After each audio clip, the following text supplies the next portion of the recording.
तो कैसे हैं आप लोग। आज हम आपके बताएंगे कि आपका यूपी बोर्ड 2024 में हाई स्कूल में इम्पॉर्टेंट क्वेश्चंस जिनके आने की संभावना बहुत ही ज़्यादा है। तो बिना समय बर्बाद करते हुए चलिए शुरू करते हैं। बात करते हैं हम दीर्घ उत्तरीय प्रश्नों की जो आपके फिजिक्स से रिलेटेड हैं। इसमें पहले नंबर पे क्वेश्चन आता है, ध्यान से देखिएगा। स्वच्छ किरण आरेख के द्वारा अवतल दर्पण के सामने स्थित वस्तु के प्रतिबिंब निर्माण को प्रदर्शित कीजिए। यानी हमने अभी आपको लेटेस्ट वीडियो में किरण आरेख की वीडियो में आपको बता रखा है कि अवतल या उत्तल दर्पण के सामने वस्तु कितनी दूरी पे रखी हो तो उसका प्रतिबिंब कहाँ पे प्राप्त होता है। यानी आप किरण आरेख बनाना है अवतल दर्पण के लिए। यानी जब दर्पण के वक्रता केंद्र पर वस्तु हो, यानी दर्पण के वक्रता केंद्र पर वस्तु रखी हो तो प्रतिबिंब आपका कहाँ बनेगा। किरण आरेख आपको पूरा बताना है। दूसरा, दर्पण के ध्रुव और फोकस के बीच में। अब इन्होंने वस्तु को दर्पण के ध्रुव और फोकस के बीच में रख दिया है। यानी आप जाके वीडियो को देख लीजिए, इससे रिलेटेड सभी क्वेश्चंस आपके बहुत ही आसानी से हो जाएंगे। बात करते हैं दूसरे क्वेश्चंस की। दूसरा क्वेश्चन कहता है कि लेंस के प्रथम फोकस और द्वितीय फोकस को परिभाषित करो। यानी लेंस के प्रथम फोकस से आप क्या समझते हैं और द्वितीय फोकस से आप क्या समझते हैं, और क्रांतिक कोण को समझाओ। यानी लॉन्ग आंसर और कुछ नहीं, बस जबकि दो छोटे छोटे क्वेश्चंस को मिला के बना दिया जाता है। क्रांतिक कोण आपको दर्पण में आपने पढ़ा होगा, और लेंस के प्रथम फोकस और द्वितीय फोकस की परिभाषा आपको लिखनी है। बात करते हैं नेक्स्ट क्वेश्चन की। अगला क्वेश्चन आपसे है, कह रहा है कि किसी प्रिज्म से श्वेत प्रकाश के विक्षेपण की क्रिया चित्र बनाकर समझाइए। यानी प्रिज्म के द्वारा प्रकाश के वर्ण विक्षेपण की क्षमता आपको ये पूछ रहा है कि वर्ण विक्षेपण जो आपका प्रिज्म करता है, एक श्वेत प्रकाश किरण को 7 भागों में डिवाइड कर देता है, उस प्रक्रिया को चित्र के द्वारा आपको बना के समझाना है। हमने इसकी ऑलमोस्ट सभी वीडियो बना के ऑलरेडी डाल चुके हैं। हम उसकी सभी वीडियोज की लिंक डिस्क्रिप्शन में आपको प्रोवाइड करा देंगे, आप उससे जाके देख सकते हैं। ठीक है, नेक्स्ट क्वेश्चन की बात करें तो ओम का नियम लिखिए और इसके आधार पर एक ओम को परिभाषित करिए। ओम का नियम पूछा है, जस्ट ए सिंपल डेफिनेशन, और उसके आधार पर एक ओम की परिभाषा आपसे पूछी गई है। नेक्स्ट क्वेश्चन में आपसे आ सकता है कि फ्लेमिंग के बाएं हाथ का नियम लिखिए। फ्लेमिंग के दाएं हाथ का नियम, बाएं हाथ का नियम, दाएं हाथ की हथेली का नियम, है ना, बहुत सारे नियम है। ये आपका बाएं हाथ का नियम पूछा है। और विद्युत शक्ति से आप क्या समझते हैं, विद्युत शक्ति, है ना, पावर या पीपी, विद्युत शक्ति आप क्या समझते हैं। न्यूमेरिकल इस तरह से आ सकते हैं आपके कि 16 सेंटीमीटर फोकस दूरी के अवतल दर्पण के सामने एक वस्तु 8 सेंटीमीटर की दूरी पर रखी है। यानी आपको फोकस दूरी 16 दी है और u का मान -8 दिया है, क्योंकि अवतल दर्पण है तो दोनों माइनस में रहेंगे। और प्रतिबिंब की प्रकृति एवं स्थिति बता सकता है, बताइए। यानी आपको v का मान निकालना है और किरण आरेख भी खींचिए। यानी आपको किरण आरेख भी पूरी तरह से इसको सही से बनाना है। ठीक है, नेक्स्ट क्वेश्चन की बात करें तो चुंबकीय क्षेत्र से आप क्या समझते हैं, है ना, चुंबकीय क्षेत्र, विद्युत क्षेत्र, इनसे आप क्या समझते हैं। और चुंबकीय क्षेत्र रेखाओं के किन्हीं 2 गुणों का उल्लेख कीजिए। कैसे आपको एक आधा क्वेश्चन बता भी देते हैं कि किसी चुंबक के चारों ओर का वह क्षेत्र जहां तक उस चुंबक के चुंबकीय प्रभाव का अनुभव किया जा सकता है चुंबकीय क्षेत्र कहलाता है। ठीक है, इस तरह से आप इसका आंसर लिख सकते हैं। और लास्ट क्वेश्चन आपका है, इस तरह के क्वेश्चन भी आप देख लीजिएगा कि प्रतिरोध आपसे पूछा जा सकता है कि ए और बी के मध्य तुल्य प्रतिरोध बताइए। यानी आपका ये ए पॉइंट है, ये बी पॉइंट है, 4 प्रतिरोध लगाए गए हैं, फिर तुल्य प्रतिरोध आप बताइए। 1 ओम श्रेणी क्रम में है तो इसका आपका 2 ओम हो गया। ये 1 ओम ये भी श्रेणी क्रम में, इसका भी 2 ओम हो गया। फिर ये दोनों समांतर क्रम में आपको हो जाएंगे 1/2 यानी आपका भी 1/2 आपका एक आंसर आएगा। यानी श्रेणी क्रम में प्रतिरोधों का संयोजन, समांतर क्रम में प्रतिरोधों का संयोजन। यानी हमने आपको केवल एक अप्रॉक्स क्वेश्चन बताए हैं कि इससे रिलेटेड क्वेश्चन आ सकते हैं। यानी प्रतिरोध है ना, तो श्रेणी क्रम प्रतिरोध आ सकता है, समांतर क्रम में प्रतिरोध का पूरा आ सकता है आगे। यानी इस तरह से आपको एक हिंट मिल जाएगा कि आपको किस तरह से पढ़ना है। और पूरी वीडियो को देखिएगा, इसमें आपको ये बताया जाएगा कि आपको पढ़ाई किस तरह से करनी है। ठीक है, हम लोग क्या करते हैं, टाइम टेबल बना के सुबह रख लेते हैं कि आज मैं इतना पढ़ना, आज मैं उतना पढ़ना। ऐसा बिल्कुल नहीं करना है। हमको टाइम टेबल के आधार पे तो बिल्कुल ही नहीं पढ़ना है, क्योंकि आप एक दिन उसको फॉलो कर पाओगे, 2 दिन फॉलो कर पाओगे कि आपको 3 से 4 के बीच पढ़ना ही पढ़ना है, 1 घंटा आपको साइंस पढ़नी है। तो हो सकता है आप 4 दिन फॉलो कर लो, 10 दिन फॉलो कर ले, लेकिन कभी होता है कि 3 से 4 के बीच में आपको कोई काम लग जाता है, फिर आपका उस दिन दिक्कत हो जाती है। इसलिए हमको टाइम टेबल के आधार पे बिल्कुल नहीं पढ़ना है। अब बात करते हैं हम दीर्घ उत्तरीय प्रश्नों के रसायन विज्ञान की। तो केमिस्ट्री के आपके कुछ इंपॉर्टेंट क्वेश्चंस हैं, जैसे plaster of Paris, POP, POP बनाने की कोई एक विधि लिखी है ना। प्लास्टर ऑफ पेरिस हो गया, आपका धावन सोडा हो गया, खाने वाला सोडा हो गया, फिटकरी हो गए, इन सबको बनाने की विधियां हैं। इनमें से आपको कुछ भी पूछ सकता है। इसका मतलब नहीं कि सर ने बताया पीओपी आएगा तो पीओपी पढ़ना, नहीं। इससे रिलेटेड आपको एक हिंट मिल जाता है कि इस तरह से क्वेश्चंस आपके आते हैं और इसके क्या उपयोग हैं। इसमें भौतिक गुण भी पूछ सकता है, रासायनिक गुण भी पूछ सकता है। नेक्स्ट क्वेश्चन, प्रतिस्थापन अपक्रिया तथा वियोजन अपक्रिया में क्या अंतर है, एक एक उदाहरण दीजिए। ठीक है, तो प्रतिस्थापन अपक्रिया, देखिए नाम से स्पष्ट है, प्रतिस्थापन यानी जो आपकी तत्व हैं उनमें प्रतिस्थापन हो रहा है, यानी अपनी जगह आपस में बदल रहे हैं। और वियोजन यानी कोई एक बड़ा सा तत्व है वो वियोजित होकर टूट रहा है। ठीक है, इन सब चीजों को आप आसानी से पढ़ के जाइएगा, इंपॉर्टेंट है, आने की संभावनाएं बहुत ही ज्यादा हैं। और अगर आपको, हालांकि हम सब पढ़ा चुके हैं आपके सामने, सब यूट्यूब पे वीडियोज हम अपलोड कर चुके हैं, डिस्क्रिप्शन में आपको लिंक मिल जाएगी। लेकिन अगर आपको कोई भी टॉपिक ऐसा हो जो आपको पूछना हो तो आप कमेंट बॉक्स में बता सकते हैं, हम उसके लिए एक अलग से वीडियो आपको प्रोवाइड करा देंगे। फिर आपने कहा कि सर, आप बोलोगे कि आपने कहा सर कि हम टाइम टेबल बना के ना पढ़ें, तो हम पढ़ें कैसे? तो इसके लिए क्या है कि हमको टाइम टेबल के हिसाब से कभी नहीं पढ़ना, हमको टास्क बनाना है कि हमको आज मॉर्निंग से लेके इवनिंग के बीच में या 4-5 घंटों में हमको, आप शाम को बना लीजिए कि हमें अगले दिन फिजिक्स का एक चैप्टर पढ़ना है, मैथ में 2 एक्सरसाइज लगानी है, केमिस्ट्री का एक चैप्टर पढ़ना है, हिंदी, एसएसटी यानी आपके जितने भी सब्जेक्ट्स हैं, या हमें ड्राइंग में हमें एक सीनरी बनानी है, उसको टास्क दीजिए कि आपको पूरे दिन में इतना करना है। ना कि आप टाइम टेबल बनाए कि हमको 1 से 2 केमिस्ट्री पढ़नी है, ना, केमिस्ट्री में 1 लेसन पढ़ना, दैट्स इट। अब वो 15 मिनट में पढ़िए चाहे 5 घंटे में पढ़िए टास्क, और आपको इवनिंग में टास्क जब तक कंप्लीट ना हो जाए तब तक सोना नहीं है। ये सबसे परफेक्ट तरीका होता है।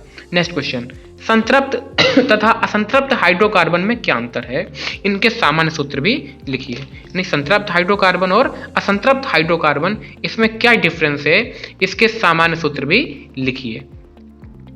नेक्स्ट क्वेश्चन में, इंपॉर्टेंट क्वेश्चन में आपका निस्तापन तथा भर्जन में क्या अंतर है। बहुत ही अच्छा क्वेश्चन है, मतलब डिफरेंसेस आ जाते हैं। निस्तापन और भर्जन में अंतर बताओ, गालक एवं धातुमल में अंतर बताओ। भाई सिंपल है, नाम से देखिए, गालक जो किसी चीज को गला दे, धातुमल जो धातु की गंदगी आपके किसी भी बीकर में या परख नली में जो तली में बैठ जाती है रिएक्शन के बाद, वो धातुमल कहलाती है। ठीक है, और बात करते हैं नेक्स्ट क्वेश्चंस की, तो उसमें क्या है, धावन सोडा कैसे बनाया जा सकता है, रासायनिक अपक्रिया का समीकरण भी दें। यानी धावन सोडा बनाने की विधि और उसका समीकरण, और 4 रासायनिक गुण भी लिखें। भौतिक गुण, रासायनिक गुण, उपयोग आपको पूछा जा सकता है।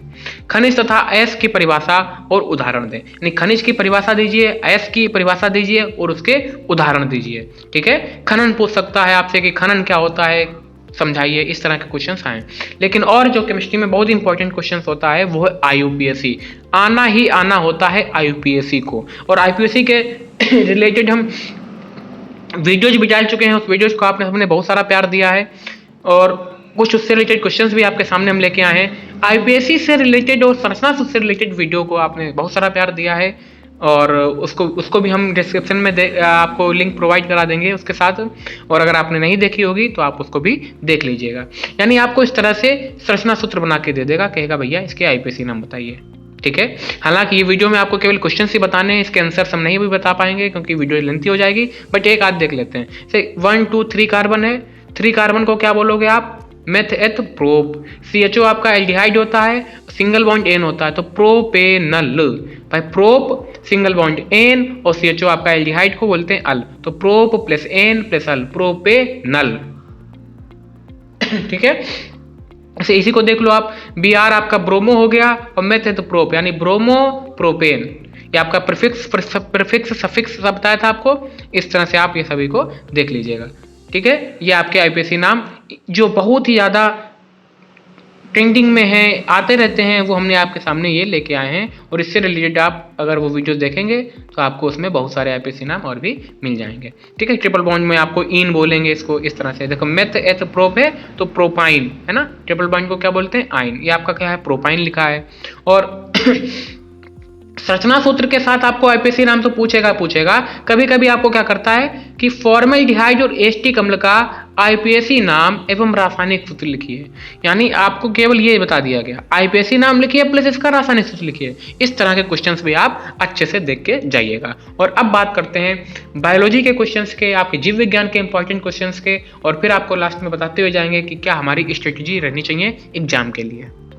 बायोलॉजी आपके जीव विज्ञान में जो इंपॉर्टेंट क्वेश्चंस हैं वो कुछ इस प्रकार से हैं, जैसे रुधिर एवं लसिका में अंतर, यानी चाहे फिजिक्स हो केमिस्ट्री हो या बायोलॉजी हो, अंतर जो है, डिफरेंसेस जो है, इनको बहुत ही आपको ध्यान से पढ़ के जाना है। आते हैं कि रुधिर और लसिका में क्या अंतर है, ठीक है भाई। रुधिर आपको पता ही है, और लसिका क्या है, रुधिर का ही छना हुआ भाग है। लसिका रुधिर का ही छना हुआ भाग है। और डिफरेंसेस में आप डिफरेंसेस लिख सकते हैं। मैंने एक डिफरेंस तो उसकी परिभाषा ही हो गई, दूसरा डिफरेंस तो उसके एग्जाम्पल ही हो गए, ठीक है। इस तरह से धमनी और सिरा में अंतर बताइए, श्वसन एवं श्वासोच्छ्वास में अंतर बताइए। श्वसन और श्वासोच्छ्वास बहुत ही बेहतरीन टॉपिक है, जो हमने आपको श्वसन तंत्र पूरा सब पढ़ाया था, उसमें हमने इस पर डिस्कस किया है। श्वसन अलग है, श्वासोच्छ्वास अलग है, यानी आप जो सांस लेते हो छोड़ते हो वो श्वसन नहीं है, वो श्वासोच्छ्वास है, ठीक है। बहुत ही अच्छे से समझाया आपको, वो श्वसन तंत्र वाली वीडियो आप देख लीजिए जाके चैनल पे। प्रकाश संश्लेषण किसे कहते हैं, इसके लिए विभिन्न घटकों के नाम लिखिए तथा सिद्ध कीजिए कि इस क्रिया में ऑक्सीजन गैस मुक्त होती है। बहुत ही अच्छा सा क्वेश्चन है कि पहले आपको लिखना है प्रकाश संश्लेषण किसे कहते हैं। सबको पता है भाई कि क्लोरोफिल होता है, सूर्य का प्रकाश चाहिए, फिर आपको कार्बन डाइऑक्साइड मिल जाए, वो पत्तियां भोजन बनाती हैं, प्रकाश संश्लेषण कहलाता है। तो अब कह रहा है कि इसके लिए विभिन्न घटकों के नाम लिखिए। घटक आपको बताए गए अभी हम, भाई क्लोरोफिल चाहिए आपको, कार्बन डाइऑक्साइड चाहिए, जल चाहिए, ये सब, सूर्य का प्रकाश चाहिए। फिर कह रहा है सिद्ध कीजिए कि इस क्रिया में ऑक्सीजन गैस मुक्त होती है। या ऐसे पूछ सकता है कि सिद्ध कीजिए इस क्रिया में आपको कार्बन डाइऑक्साइड की जरूरत होती है, सिद्ध कीजिए इस क्रिया में क्लोरोफिल की आवश्यकता ही पड़ती है। यानी जितने भी घटक हैं उनसे कोई भी क्वेश्चन पूछ सकता है। तो किस तरह से आप इसको करोगे ओरल आपको बता दे रहे हैं कि आप कोई जलीय पौधा लीजिए, उसको जलीय पौधा को लगा दीजिए जल में, ठीक है, और फिर उसके ऊपर एक बीकर रख लीजिए। जब वो आप देखोगे बुलबुले निकल रहे हैं, उस मतलब ट्यूब में आपको गैस जाती हुई दिखेगी। फिर जब आप उस ट्यूब को हटा के देखेंगे, उसमें माचिस की तीली डालिए तो माचिस की तीली तेजी से जलने लगेगी, और तेजी से कोई चीज़ तभी जलता है जब उसमें ऑक्सीजन होता है। इससे प्रूव होता है कि इस क्रिया में ऑक्सीजन गैस मुक्त होती है। यानी बहुत ही बेसिक तरीके से आप इसको लिख सकते हैं। नेक्स्ट, मनुष्य के हृदय की आंतरिक संरचना तथा कार्यविधि का सचित्र वर्णन कीजिए। हृदय की आंतरिक संरचना और बाह्य संरचना, आप इसका फिगर बना बना के बार बार प्रैक्टिस करके जाएं, बहुत ही महत्वपूर्ण सवाल है, ठीक है। नेक्स्ट, मेरुरज्जु किसे कहते हैं, इसके कार्य भी बताइए। बहुत ही अच्छा टॉपिक है, मस्तिष्क एवं मेरुरज्जु। तंत्रिका तंत्र में आपको हमने ये भी पूरा पढ़ा के रखा है कि मेरुरज्जु क्या है, इसके कार्य क्या होते हैं। फिर मेंडल से कैसे ही सवाल ना आए। मेंडल, जो आपका मेंडल के आनुवंशिक नियम थे, आनुवंशिकी के जनक थे ग्रेगर जॉन मेंडल, उन्होंने एक संकर नियम, क्रॉस नियम, द्विसंकर क्रॉस नियम दिया था। इनसे आप क्या समझते हो, उदाहरण देकर विस्तार से समझाएं। और नेक्स्ट क्वेश्चन की बात करें तो वाष्पोत्सर्जन से आप क्या समझते हो, इसके प्रमुख कारक कौन कौन से हैं, प्रभावी कारक को बताइए। यानी हमारे जो पेड़ पौधे हैं वो पत्तियों में रंध्र होते हैं, जो पेड़ पौधे जमीन से पानी खींचते हैं उसका लगभग 90% तो वो वाष्पोत्सर्जन से छोड़ देते हैं, केवल 10-5% ही उसका यूज करते हैं।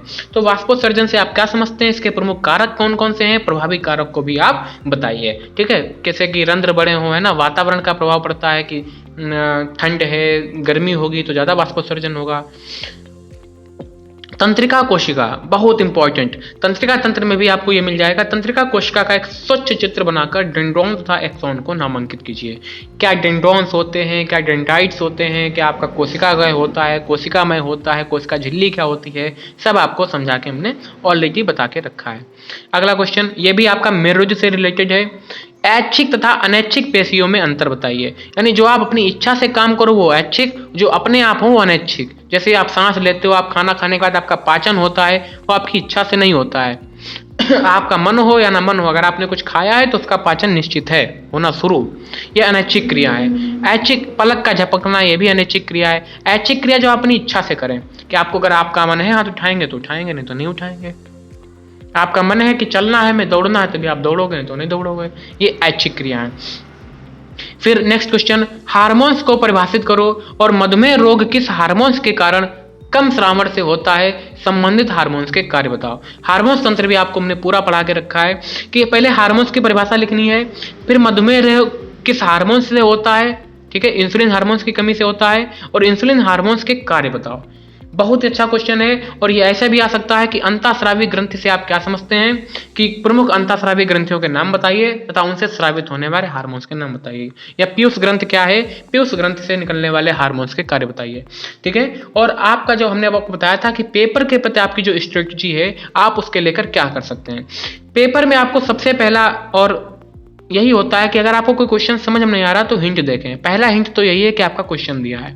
दूसरा हिंट क्या है, से यही आ गया कि वाष्पोत्सर्जन से आप क्या समझते हैं। यानी सपोज आपको बिल्कुल नहीं आता, लेकिन आपको क्या पता, वाष्प प्लस उत्सर्जन, यानी वाष्प का कहीं पे निकालना।